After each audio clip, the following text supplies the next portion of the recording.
Assalamualaikum warahmatullahi wabarakatuh. Alhamdulillahirabbil alamin. Asyhadu an la ilaha illallah wa asyhadu anna Muhammadan 'abduhu wa rasuluh.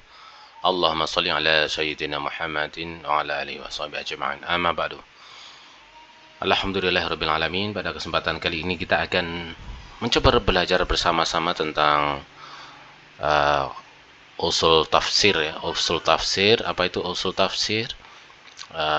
Dan juga merupakan bagian dari Ummul Quran. Baik, ulumul Quran adalah ulum, berarti jamak dari kata ilmu, ilm yang artinya adalah ilmu pengetahuan atau bisa dikatakan sebagai keyakinan yang kuat dan sesuai dengan kenyataan. Itu adalah pengertian dari ilm. Dan ulum itu karena jamak, karena tidak hanya satu ya tentang ulumul Quran ini. Kemudian Quran ini secara etimologi menurut Al-Lihyani masdar dari kata qara'ah atau yaqra'u wa qira'atan yang artinya membaca atau bacaan, tetapi secara pengertian definisi adalah kitab yang diturunkan kepada Nabi Muhammad SAW untuk disampaikan kepada kita melalui bentuk mushaf secara berangsur-angsur. Al-Quran adalah sumber pertama dan utama di dalam ilmu hukum Islam atau fikih. Di ulumul Quran itu adalah ilmu-ilmu tentang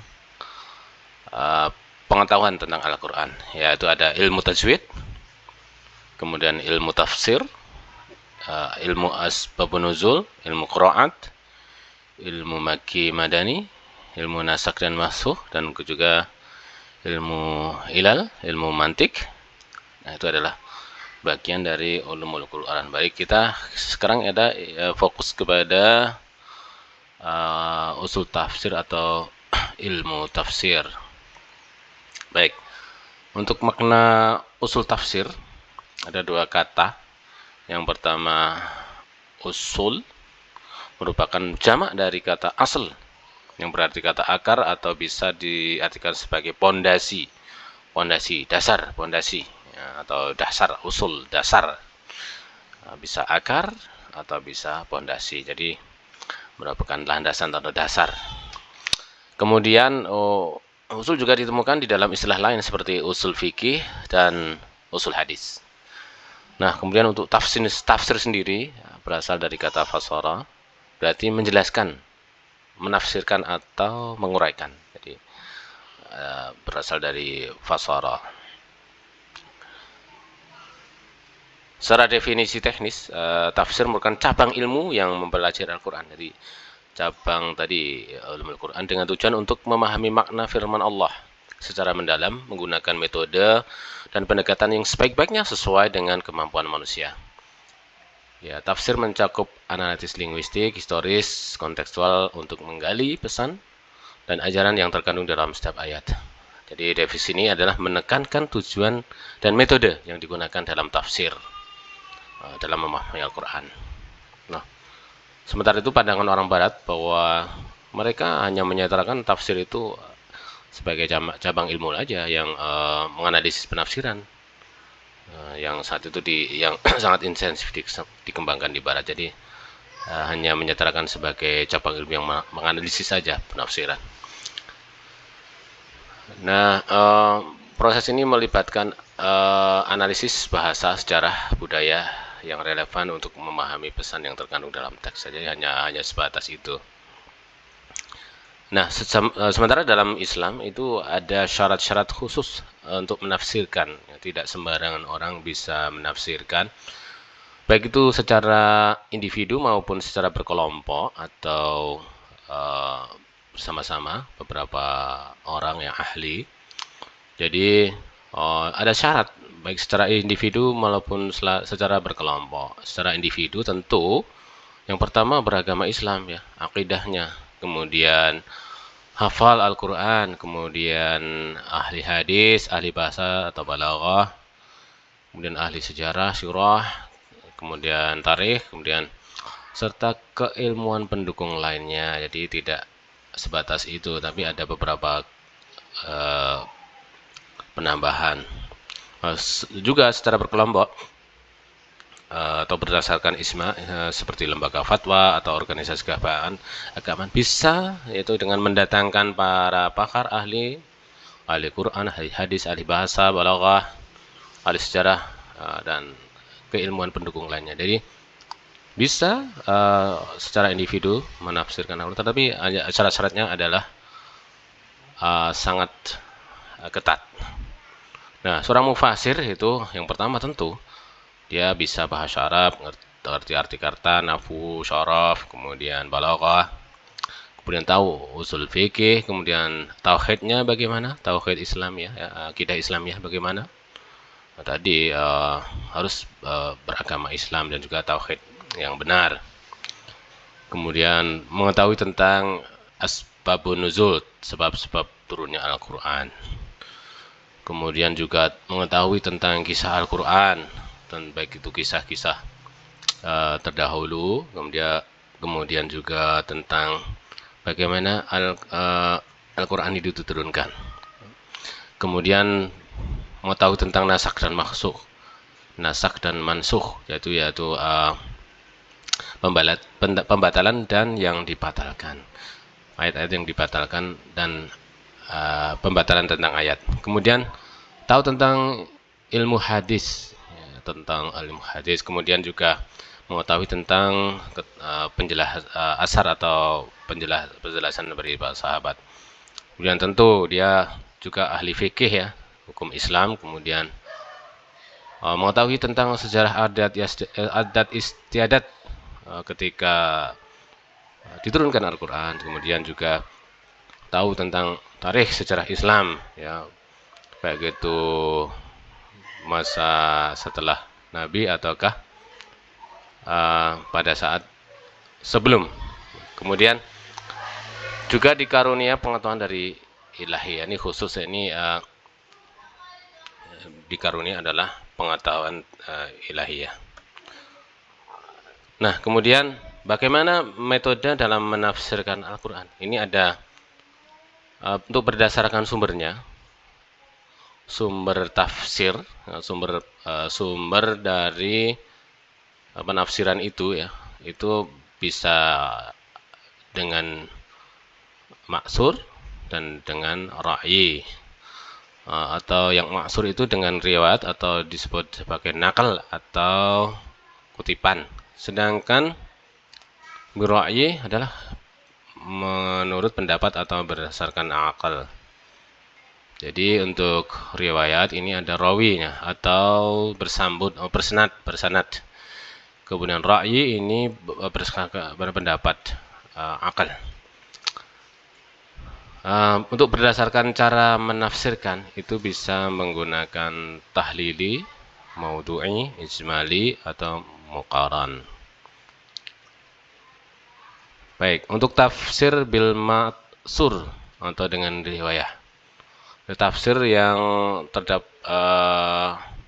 dalam rangka menerangkan apa yang dikehendaki Allah Subhanahu wa taala tentang penafsiran Al-Qur'an berdasarkan sunnah, kemudian tafsir dengan Quran dengan Al-Quran, kemudian Quran dengan sunnah, kemudian Quran dengan pendapat sahabat dan tabi'in. Nah, ini jadi jenis-jenis tafsir bimaksur adalah Quran dengan Quran, menafsirkan Al-Quran dengan Al-Quran, kemudian Quran dengan hadis, kemudian Quran dengan asar sahabat, dengan yang keempat adalah Quran dengan asar sabin atau pendapat para tabi'in. Asar itu pendapat, tapi sebenarnya hadis itu juga asar Rasulullah, tapi secara khusus hadis adalah disebutkan sebagai tersendiri. Jadi khusus tentang asar Nabi itu disebut sebagai hadis. Nah, kemudian dalam menafsirkan itu di zaman para sahabat, mereka tidak berani untuk menafsirkan secara akli atau birra'yi, karena mereka juga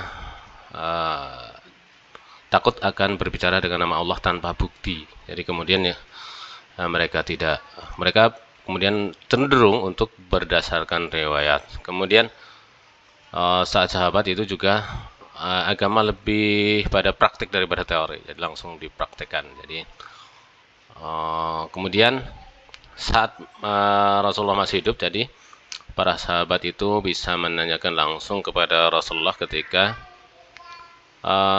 membutuhkan penjelasan tentang makna-makna ayat Al-Quran yang diterimanya. Jadi kemudian oleh Rasulullah diajarkan. Jadi ini atau disebut sebagai tafsir Rasulullah itu menurut Hamdani Anwar. Kemudian jadi pertanyaan-pertanyaan itu berkaitan dengan makna suatu kata, maksud yang dituju oleh kata-kata yang ditanyakan, kemudian juga kandungan dari ayat tersebut. Karena ada beberapa yang belum diketahui secara jelas makna atau pengertian dari suatu kata. Nah, kemudian tafsir dengan akal tadi, dengan bira'yi atau tafsir biroyah, itu adalah menafsirkan dengan akal, bil ma'qul, atau tafsir bi al-ijtihad, atau tafsir bi istinbat yang bersifat akal atau rasional, ya. Pendekatan kebahasaan itu menjadi dasar. Jadi ini adalah tafsir bi ra'yi atau bi dirayah. Nah, al-tafsir bi al-dirayah ini sebagai bentuk penafsiran yang berdasarkan pada pengetahuan yang dimiliki seorang mufasir, atau dalam istilah lain juga disebut sebagai tafsir bil ra'yi atau rasio. Nah, kita lihat bahwa yang lebih kuat itu tentu yang biriwayah, yang tadi unsurnya adalah penafsiran dengan Quran dengan Quran. Misalnya Quran surat Al-A'raf itu yang menafsirkan Al-Baqarah ayat 27. Jadi Quran dengan hadis, Quran dengan asar sahabat, kemudian Quran dengan asar tabi'in. Jadi ini tafsir yang lebih kuat. Itu salah satu contoh juga kecil, contoh itu ketika pertama kali turun surat itu ya, pertama kali turun surat Al-Alaq itu Iqra. Nah, ini nanti kemudian akan diterangkan Quran dengan ayat selanjutnya, Iqra. Dengan nakal, dengan ayat berikutnya, Quran dengan Quran.